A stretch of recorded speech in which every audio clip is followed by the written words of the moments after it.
কেউ না বুঝে মিটিং মিছিল করে ফেলে। কালকে যেই জন্য রাত্রেবেলা মিছিল করলো, ওই চিঠিটার নিচে 2 নম্বর ক্লজে লেখা আছে, মাননীয় মন্ত্রী অনুসন্ধান করতো, তারপরে সিদ্ধান্ত দিবেন। অ্যাপ্লিকেশন নিয়েছি এবং তাদের পরীক্ষা নিয়েছি, 52,000 পরীক্ষা নিয়েছে, পাস করেছে 15,000। আমার আসন রয়েছে 11,150টি মামলা। ভাইবা নিতে পারছি না, কিছু হলেই মামলা। কারা মামলা করে? এমপি শিক্ষকরাই মামলা করে। কারা মামলা করে? এমপি শিক্ষকরা যারা শিক্ষক প্রতিনিধি হচ্ছেন গ্রুপে গ্রুপে, তারা মামলা করে। একটি মামলা হলেই ব্যাস আটকে গেল। I have 30,000 cases against this education ministry. Whatever I go, whatever I touch, মামলা। আর অপর দিকে কেউ বুঝে কেউ না বুঝে মিটিং মিছিল করে ফেলে।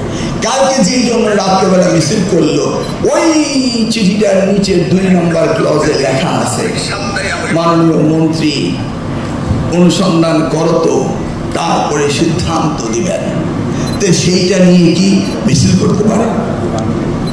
মানে সোশ্যাল মিডিয়াতে ভাইরাল হলেই মিছিল হয়। এবার প্রায় 312টি প্রতিষ্ঠান জেনে পেয়েছে। কেন ইমাজিন তিতুমি সাহেব বক্তৃতা দিলেন না, বললেন না যে 0 পেয়েছে? ইয়েস, একটি প্রতিষ্ঠান সরকারের কাছ থেকে টাকা নিবে, বেতন নিবে, সেই প্রতিষ্ঠান 0 পাবে। এটা কি হতে পারে? নিশ্চয়ই এটা হতে পারে না। আমাদের কাছে তো রয়েছে, আমরা এমপিও দিচ্ছি শিক্ষকদেরকে। একই অবস্থা আমার হয়েছিল 2001 সালে। তখন হাজার হাজার প্রতিষ্ঠান 0 পেত, পাস করতো না। ক্রমান্বয়ে সেগুলিকে আমি বন্ধ করেছি। এবারও তাই হবে। অজাচিতভাবে প্রতিষ্ঠান চলছেই, সেগুলিকে দেখতে হবে। ন্যাশনাল ইউনিভার্সিটি সম্বন্ধে বললো, ন্যাশনাল ইউনিভার্সিটি তো শুধু সাবজেক্টই দিয়ে যাচ্ছে, কিন্তু সেই সাবজেক্টে কোনো ডিমান্ড নেই। ওই যে বললেন যে গ্র্যাজুয়েশন হচ্ছে, কিন্তু কোনোভাবেই তারা চাকরি পাচ্ছে না, আনএমপ্লয়মেন্ট। বললেন তিনি একজন এর লোক খুঁজে পাচ্ছেন না, আইসিটির লোক খুঁজে পাচ্ছেন না, কিন্তু যখন সাবজেক্ট খোলা হয় তখন শুধু যেই সাবজেক্টগুলো কমন সাবজেক্ট, নাম উল্লেখ করছি না, আমরা সকলেই জানি, ওই সাবজেক্টগুলো নিয়েই সকলে।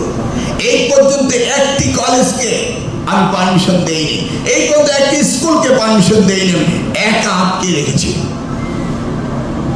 আমি কি পলিটিক্যাল ফেস করি না?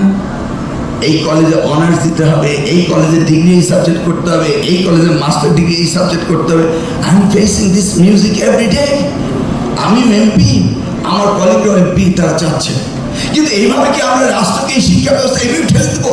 যদি তাই চলতে থাকে, আজকের বক্তৃতা যদি হয়ে থাকে 5 পাতা, আগামী দিনের বক্তৃতা হবে 100 পাতা।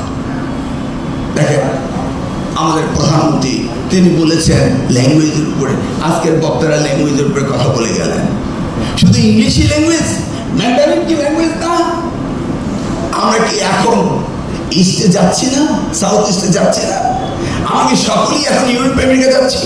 আমরা কি সাউথ কোরিয়া যাচ্ছি না? আমরা কি জাপানে যাচ্ছি না? ওই যে বললেন না জাপানের কথা। This are fact. এই জন্য মিয়াদ আসাদুল্লাহ সাহেবকে বলেছি যে আপনি ইয়ারের দায়িত্ব নিয়েছেন, প্রত্যেক মাসে একটি করে প্রোগ্রাম করবেন এবং ক্যাটাগরিক্যালি সাবজেক্ট ওয়াইজ প্রোগ্রাম করবেন। সেখান থেকে আমরা শুনবো, আমরা জানবো, আমরা ব্যবস্থা নেব। আমার কিন্তু বক্তৃতা দেওয়ার কথা না, আমার শোনার কথা। আমাকে শুনতে হবে, বুঝতে হবে, সিদ্ধান্ত নিতে হবে।